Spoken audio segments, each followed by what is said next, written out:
శ్రీ గణేశాయ నమః. శారదా గురుభ్యో నమః. ఈటీవీ లైఫ్ ఆధ్యాత్మిక ఛానల్ ప్రేక్షకులకు శుభోదయం. శ్రీరస్తు కార్యక్రమానికి శుభస్వాగతం. కార్యక్రమంలో శుభతిథి అంశంలో నేటి పంచాంగ వివరాలు చూద్దాం. ఆంగ్ల తేదీ 4వ తేదీ 10వ నెల 2025 సంవత్సరం శనివారం. స్వస్తి శ్రీ చాంద్రమాన శ్రీ విశ్వావసనామ సంవత్సరం.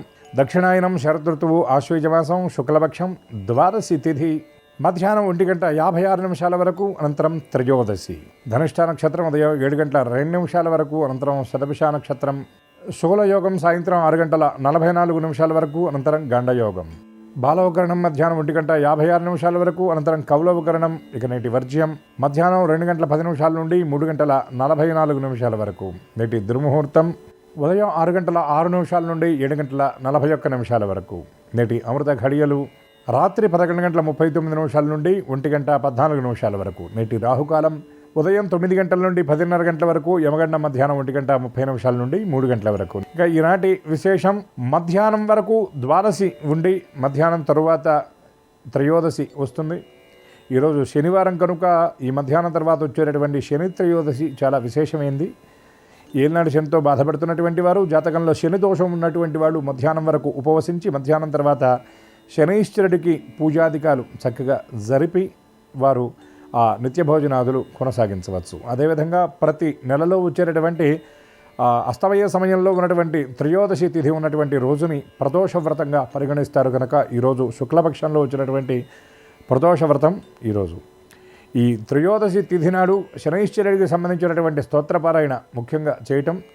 అదేవిధంగా సాయంకాలం వేళ ప్రదోషకాలంలో తిలదీపం అని నల్లని వస్త్రంలో నల్లని నువ్వులు నల్లని దారంతో మూటగట్టి నువ్వుల నూనెలో చక్కగా తడిపి ఆ నువ్వుల నూనెతో దీపాన్ని గనక నవగ్రహాల్లో పడమర వైపు శనైశ్వరుడి ముందు గనక ఆ దీపాన్ని వెలిగించినట్లయితే శని బాధ నివృత్తి అవుతుందని శాస్త్రవచనం. దీంతో పాటుగా శనైశ్వరుడికి నీలాంజన సమాభాసం రవిపుత్రం యమాగ్రజం ఛాయా మార్తాండ సంభూతం తం నమామి శనైశ్చరం అని ఈ శ్లోకాన్ని 19 సార్లు చక్కగా చదివి ప్రదక్షిణ చేసి నల్లని బెల్లాన్ని గనక స్వామికి నివేదించినట్లయితే శని బాధ నివృత్తి అవుతుంది. సమస్త శుభాలను శనైశ్చరుడు ప్రసాదిస్తాడు. జ్యోతిషాస్త్రాన్ని కనుక మనం గమనించినట్లయితే కొన్ని స్థిరమైనటువంటి యోగాలు ఇచ్చినటువంటి గ్రహంగా మనకి శనైశ్చరుడిని చెప్పబడుతుంది.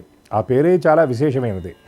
ప్రతి గ్రహానికి ఒక రాశి నుండి ఇంకొక రాశిలోకి మారడానికి నిర్దిష్టమైన సమయం చెప్పబడుతుంది. అటువంటి ఆ సమయాల్లో చాలా దీర్ఘ సమయం ఒక రాశిలో ఉండేటటువంటి గ్రహం శనైశ్వరుడు.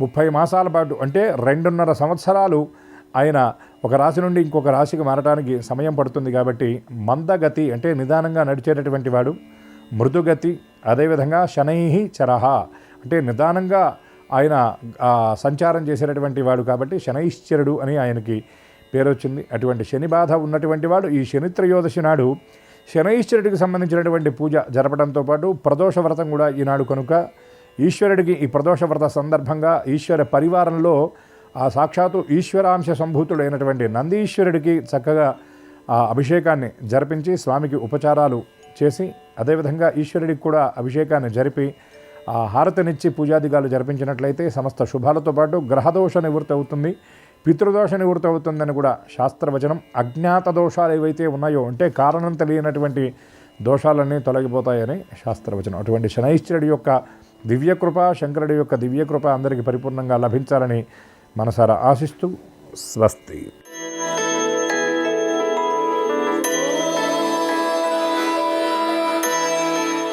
ఈటీవీ లైఫ్ ఆధ్యాత్మిక ఛానల్ ప్రేక్షకులందరికీ నమస్కారం. శ్రీరస్తు కార్యక్రమంలో గ్రహయోగం అంశానికి స్వాగతం. ఈనాటి గ్రహయోగం శీర్షికలో మేషాది ద్వాదశ రాశుల వారికి కలిగే శుభ అశుభ ఫలితాల్ని, అవసరమైన సందర్భంలో ప్రత్యామ్నాయ మార్గాల్ని తెలుసుకుంటారు. అంతేకాక ఏ రాశి వారికి ఏ దైవ దర్శనం అనుకూలమో, ఏ రాశి వారికి ఏ దిక్ ప్రయాణం శుభంకరమో, ఏ రాశివారు ఏ రంగు దుస్తుల్ని ధరించినట్టయితే ఆ రోజు సర్వకార్య పరిపూర్తి అవుతుందో, ఏ రాశి వారికి ఏ సంఖ్య అదృష్ట సంఖ్యగా నేటికి మాత్రం ఉండబోతోందో ఆ విశేషాలని క్రమంగా తెలుసుకుంటారు. వీటితో పాటు ఆశ్వేజ శుద్ధ ద్వాదశి అయిన నేటిని గో ద్వాదశి అని పిలుస్తారు. దీన్ని పద్మనాభ ద్వాదశి అని కూడా అంటారు. ఈ గో ద్వాదశి సందర్భంగా గో క్షీరానికి ఉన్న ప్రత్యేకత ఏమిటో ఆ విశేషాన్ని శ్రీకరం శీర్ష ద్వారా ఇప్పుడు తెలుసుకుందాం.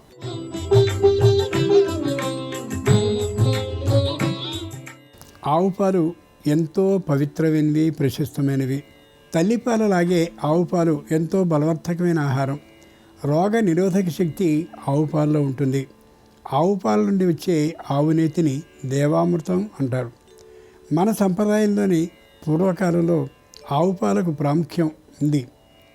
దైవ అభిషేకాల్ని ఆవు పాలతో నిర్వహించడం వల్ల ఉత్తమ ఫలితాలు చేకూరుతాయి. అమృతతుల్యమైన ఆవు పాలు, ఆవు పెరుగు, ఆవు నెయ్యి వినియోగం వల్ల శారీరక ఆరోగ్యంతో పాటు మన మానసిక ప్రవృత్తి కూడా అమృతతుల్యం అవుతుంది. అందుకే వైదిక క్రతువుల్లో పంచగవ్యాలకి అధిక ప్రాధాన్యం ఉంది. ఆధ్యాత్మికంగా అవలోకిస్తే ఆవు సకల దేవతా స్వరూపిణి. ఆవు పాలతో చేసిన పదార్థాల్ని ప్రసాద రూపంగా స్వీకరించడం ద్వారా ఆధ్యాత్మికమైనటువంటి ఆనందం, ఆరోగ్య లాభం చేకూరుతుంది. ఆధునిక శాస్త్ర పరిశోధనలో కూడా ఆవు పాలలో ఎంతో మహత్తరమైన శక్తి ఉందని నిరూపితమైంది. శరీరానికి కావలసిన సంపూర్ణ పోషకాలు ఆవు పాలలో ఉన్నట్లుగా శాస్త్రవేత్తలు పరిగణించి నిరూపించారు. ముందుగా నేటి పంచాంగం. ఈరోజు ద్వాదశి, శనివారం. నక్షత్రం ధనిష్ట. ఉదయం 7:02 వరకు. తదుపరి శతభిషం.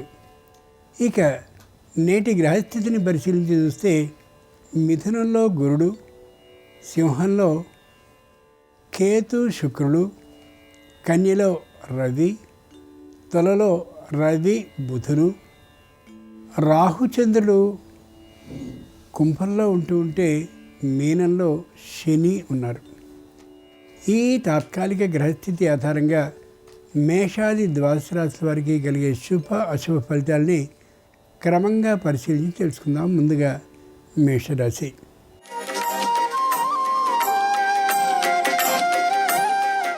ఈరోజు మేషరాశి వారి ఫలితాలని పరిశీలించి చూస్తే కొద్దిగా అజాగ్రత్తగా ఉండడం, తత్కారణంగా నష్టానికి గురి కావడం సంభవించే అవకాశం ఉంది.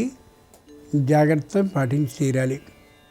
శుభకార్యాలకి సంబంధించిన ఏర్పాట్లని అన్నీ చేసుకున్నప్పటికీ కూడా చిన్నదైనటువంటి విఘ్నం కలిగే అవకాశం ఉంది. కాబట్టి మంచి ప్రణాళికతో సరైనటువంటి నిర్ణయాన్ని తీసుకోగలగాలి. శత్రువులు వృద్ధి పొందే అవకాశం ఉంది. కాబట్టి నిదానంగా వ్యవహరించడం ఎంతైనా మంచిది. ఈరోజు గో ద్వాదశి సందర్భంగా మేషరాశి వారు గోమాతకి ఉడికించిన బంగాళదుంపల్ని ఆహారంగా పెట్టడం ద్వారా వ్యాపారంలో శుభవార్తను వినే అవకాశం ఉంటుంది. తూర్పు దిక్కు ప్రయాణం అనుకూలం. కలిసి వచ్చే రంగు తెలుపు. అదృష్ట సంఖ్య 2.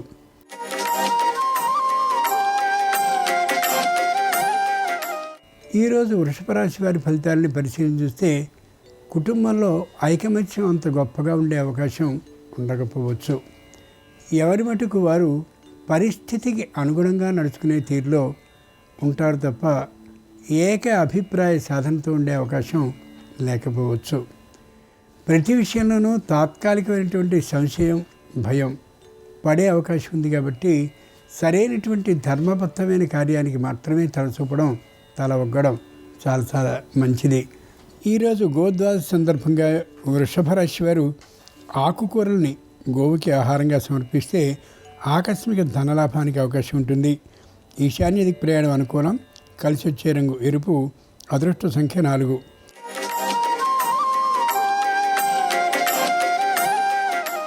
ఈరోజు మిథున రాశి వారి ఫలితాలను పరిశీలించి చూస్తే బాధ్యత మరింత ఎక్కువగా ఉంటుంది. కోపం అకస్మాత్తుగా వచ్చే అవసరం ఉన్నప్పటికీ కూడా సంయమనాన్ని పాటించడం ఎంతైనా అవసరం. ముఖ్యంగా కుటుంబ సభ్యుల మధ్యలో ఏ విధమైన ఈ తీరు వాతావరణము లేకుండా ఉండేలా జాగ్రత్త పడాలి.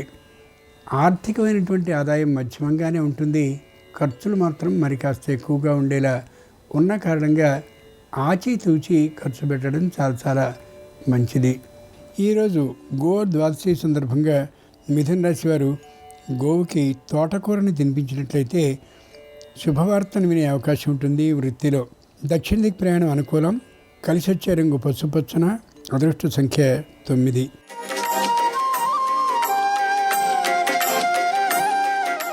ఈరోజు కర్కాటక రాశి వారి ఫలితాల్ని పరిశీలించి చూస్తే స్వల్పమైనటువంటి ఆదాయానికి విశేషమైన సంబరపడిపోయేటటువంటి లక్షణం ఉంటుంది. ఆర్థికంగా పెద్ద బలంగా ఉండే అవకాశం లేకపోయినప్పటికీ కూడా ఉన్న ఆదాయాన్ని రక్షించుకోవడంలో శ్రద్ధని చూపిస్తూ ఉంటారు. భార్యాభర్తలు ఉద్యోగరీత్యా కానీ లేదా పెళ్ళిళ్ళు మొదలైనటువంటి వాటి కార్యక్రమాల ద్వారా కానీ దూర ప్రాంతాల్లో ఉండే అవకాశం ఉండొచ్చు. సంతానం మరో ప్రాంతంలో ఉన్నటువంటి కారణంగా ఒంటరితనాన్ని దాదాపుగా అనుభవిస్తూ ఉండే అవకాశం ఉండొచ్చు. ఈరోజు గోద్వాదశి సందర్భంగా కర్కాటక రాశి వారు గోవుకి బియ్యాన్ని తడిపి తినిపించినట్లయితే కుటుంబంలో ఐకమత్య స్థితి సాగే అవకాశం ఉంటుంది. నిరుతికి ప్రయాణం అనుకూలం. కలిసి వచ్చే రంగు నలుపు. అదృష్ట సంఖ్య 6.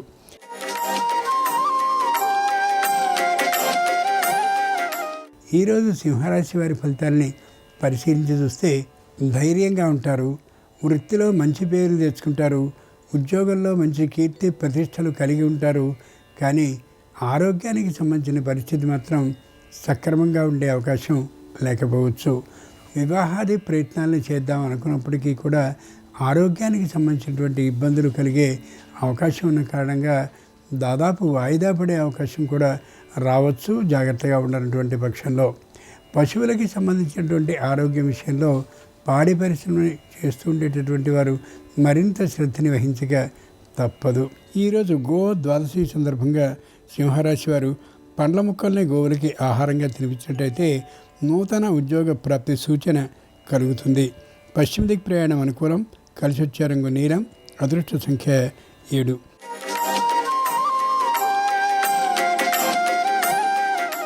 ఈరోజు కన్యారాశి వారి ఫలితాలని పరిశీలించి చూస్తే ఆర్థికంగా ఎంతో బలంగా ఉంటారు.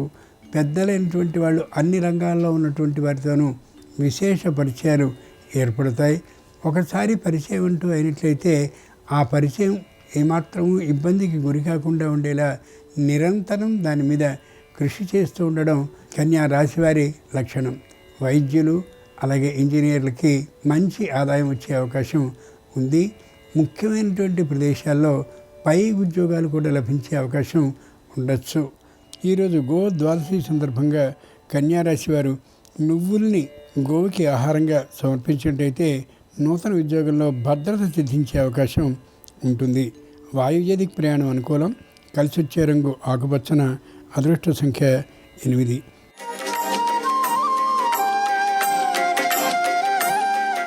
ఈరోజు తులారాశి వారి ఫలితాలని పరిశీలించి చూస్తే ఉండేది 100 రూపాయలైతే 1000 రూపాయల పెట్టుబడి గురించి ఆలోచిస్తారు. ఆర్థికమైనటువంటి రుణాన్ని తీసుకోవడానికి ఏమాత్రం ఇష్టాన్ని చూపించరు. రావాల్సినటువంటి బకాయిల కోసం విశేషమైన ప్రయత్నాన్ని చేస్తారు. దాదాపుగా వచ్చే అవకాశం ఉండొచ్చు కూడా. సంతానానికి సంబంధించిన విద్య అభివృద్ధి కోసమని విశేషమైనటువంటి వ్యయాన్ని చేస్తారు. దానికి లెక్క పత్రము అంటూ ఉండకపోవచ్చు. ముఖ్యంగా ఆర్థికమైనటువంటి విషయాల్లో చాలా జాగ్రత్తగా ఉండాలి అనుకుంటూనే అధిక వ్యయాన్ని చేసే అవకాశం ఉంది. ఈరోజు గో ద్వాదశి సందర్భంగా తులారాశి వారు గోవుకి అన్నాన్ని తినిపించినట్లయితే తప్పక నూతన గృహ లాభానికి అవకాశం ఉంటుంది. ఉత్తర దిక్కు ప్రయాణం అనుకూలం. కలిసి వచ్చే రంగు పచ్చన. అదృష్ట సంఖ్య 5.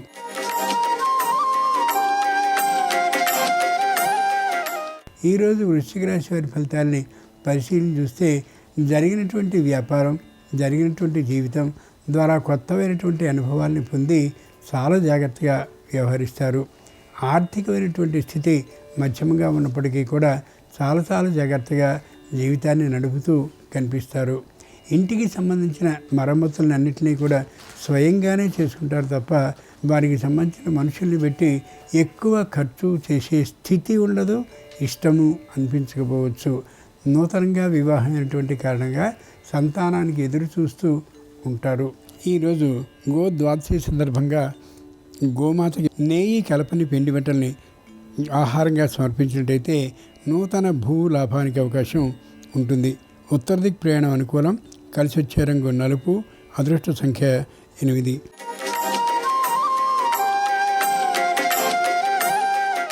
ఈరోజు ధనురాశి వారి ఫలితాన్ని పరిశీలన చూస్తే చేసినటువంటి తప్పుల్ని చాలా జాగ్రత్తగా గుర్తుంచుకుంటారు. అవే పొరపాట్లు తిరిగి జరగకుండా ఉండేందుకు విశేషమైనటువంటి శ్రద్ధని పాటిస్తారు.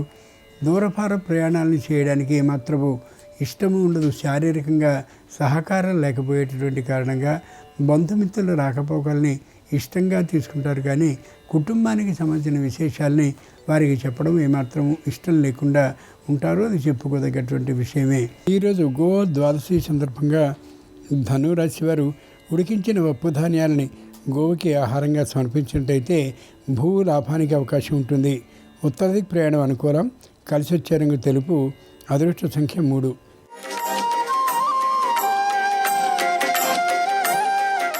ఈరోజు మకర రాశి వారి ఫలితాలని పరిశీలన చూస్తే నష్టపోతున్నామని తెలిసినప్పటికీ కూడా దానికి సంబంధించిన పనులనే చేస్తూ ఉంటారు. పెట్టుబడుల్ని పెట్టకూడదని తెలిసినప్పటికీ కూడా తప్పనిసరిగా పెట్టుబడిని పెట్టి కొద్దిగా నష్టపోయే అవకాశం ఉండొచ్చు. సంతానానికి సంబంధించిన విద్య మధ్యమ స్థాయిలోనే ఉంటుంది. దానికి సంబంధించినటువంటి మరమ్మతు చేయాలని ప్రయత్నించినప్పటికీ కూడా అది తాత్కాలికంగా సాధ్యం కాకపోవచ్చు. ఆడపిల్లలకి నృత్యం అలాగే ఇతరమైనటువంటి విద్యేతర విషయాల మీద శ్రద్ధ మరింతగా పెరుగుతుంది. వారిని సరైనటువంటి పద్ధతిలో పెట్టాలని ప్రయత్నించినా అది తాత్కాలికంగా సాధ్యపడే అంశం కాకపోవచ్చు. ఈరోజు గో ద్వాదశి సందర్భంగా మకర రాశి వారు పండ్ల ముక్కల్ని గోవుకి ఆహారంగా సమర్పించినట్టయితే వివాహాది శుభకార్యాలు చక్కగా అనుకూలించే అవకాశం ఉంటుంది. తూర్పు దిక్కు ప్రయాణం అనుకూలం. కలిసి వచ్చే రంగు నలుపు. అదృష్ట సంఖ్య 8.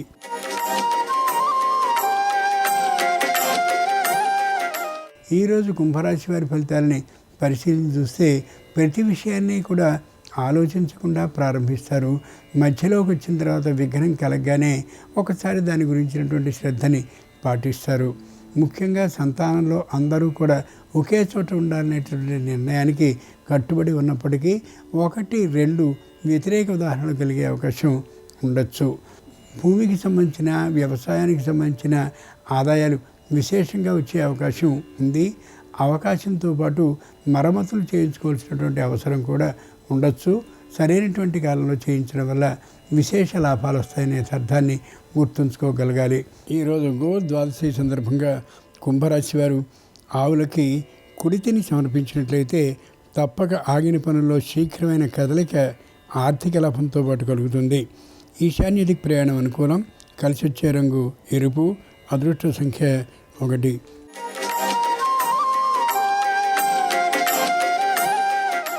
ఈరోజు మీన రాశి వారి ఫలితాలని పరిశీలన చూస్తే ఎంతో ఆలోచనాత్మకంగా ఉంటారు. ఆర్థికంగా బలంగా ఉంటారు. ఎవరికీ కూడా అనవసరంగా దానాలు ధర్మాలు మొదలైన వాటిని ఇవ్వడం ఏమాత్రము ఇష్టమని వారికి అనిపించదు. వారు ముఖ్యంగా పశు పక్షులకి అంటే ఆవులు, గేదెలు, మేకలు మొదలైనటువంటి వాటికి ఇతరమైన వాటికి కూడా ఆహార పదార్థాలని సమకూరుస్తూ తమ దాతృత్వాన్ని చాటుకుంటూ ఉంటారు. వృత్తి ఉద్యోగ వ్యాపారపరమైన ఆదాయాలు విశేషంగా ఉంటాయి. ఈ రాశి వారికి ఈ రోజున ప్రతి విషయంలోనూ జాగ్రత్తని పాటించడం వీరికి సంబంధించిన చెప్పుకోదగ్గ ముఖ్య సమాచారం. ఈరోజు గో ద్వాదశి సందర్భంగా మీనరాశి వారు బెల్లాన్ని తిలకపిండిని కలిపి గోమాతకి ఆహారంగా సమర్పించినట్లయితే తప్పక సకల సమస్యలు పరిష్కరింపబడి ఆర్థిక లాభానికి అవకాశం కలుగుతుంది. ఉత్తర దిక్కు ప్రయాణం అనుకూలం. కలిసి వచ్చే రంగు నీలం. అదృష్ట సంఖ్య 1. ఇవి ఈనాడు ద్వాదశ రాశుల వారికి కలిగే శుభాశుభ ఫలితాలు. ఈరోజు గో ద్వాదశి అయినటువంటి కారణంగా ఆ గో మాత అనుగ్రహం సర్వరాశుల వారికి సంపూర్ణంగా కలగాలి హృదయపూర్వకంగా ప్రార్థిస్తూ స్వస్తి.